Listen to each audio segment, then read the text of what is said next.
નમસ્કાર. News of Gandhinagar daily headlines today. બધા દેશવાસીઓને અપીલ કરું છું કે દરેકની પોતાની વિચારધારા હશે, પણ દેશથી મોટું કંઈ નથી. લોકસભામાં પીએમ મોદીનું નિવેદન. સુરતથી મહાકુંભ પ્રયાગરાજ જતી એસટી વોલ્વો બસને ગૃહમંત્રીએ આપી લીલી ઝંડી. દાહોદમાં મહિલા સાથે અત્યાચાર મામલે હાઈકોર્ટની સુઓ મોટો અરજી, રાજ્ય સરકાર પાસે માંગ્યો રિપોર્ટ. રતન ટાટાના મિત્ર શાંતનુ નાયડુને મળી મોટી જવાબદારી, ખુદ ફોટો શેર કરી લખી ઇમોશનલ પોસ્ટ. દાગીના પોલિશ કરવાના બહાને ઠગાઈ કરી ભાગેલ 2 ઈસમ ઝડપાયા.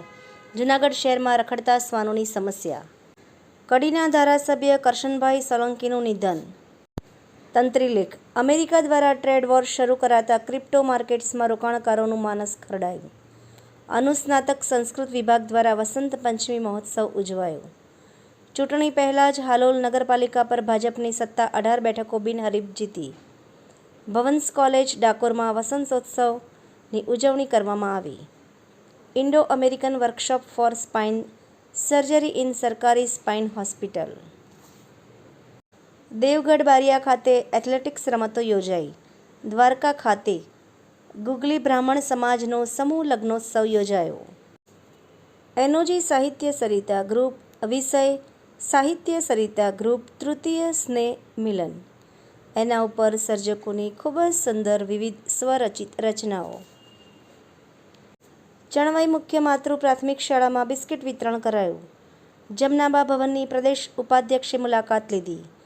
કુબાવત ચેરિટેબલ ટ્રસ્ટની ઉમદા કામગીરી. મુખ્યમંત્રી શ્રી ભૂપેન્દ્ર પટેલનો મહત્વપૂર્ણ નિર્ણય. રાજ્ય સરકારને સમિતિનો રિપોર્ટ મળ્યા બાદ યોગ્ય નિર્ણય લેવાશે. મુખ્યમંત્રી શ્રી ભૂપેન્દ્ર પટેલ. પરમ પૂજ્ય દીદી સાધ્વી ઋતુંભરાજી સાથે પૂર્વ કેન્દ્રીય મંત્રી ડૉક્ટર વલ્લભભાઈ કથિરિયાની શુભેચ્છા મુલાકાત. કલેક્ટર શ્રી ગાંધીનગર મેહુલ કે દવે દ્વારા ભૂમાફિયાઓ સામે કડક કાર્યવાહીનો દોર ચાલુ. માંડલમાં ખંભલાઈ માતાજી ટ્રસ્ટ દ્વારા સમૂહ યજ્ઞોપવિત સંસ્કારનું આયોજન કરવામાં આવેલ હતું, જેમાં આશરે 25 બટુકોએ સંસ્કાર લીધા હતા. ગુજરાતમાં યુનિફોર્મ સર્વિસ કોડની જરૂર છે, એટલે સમાન કામ સમાન વેતન. મા રેવા આશ્રમ કરનાળી અને શ્રી છત્રી મહિયડ ઔદિત્ય ટોળક મંડળના સંયુક્ત ઉપક્રમે 14મો સમૂહ યજ્ઞોપવિત જનોઈ કાર્યક્રમ યોજાયો. ડીસા હોસ્પિટલમાં પારણું મુકાયું. આભાર મિત્રો. મીનાક્ષી રાવલ, ગાંધીનગર. ન્યૂઝ ઓફ ગાંધીનગર દૈનિક જનફરિયાદ ન્યૂઝ.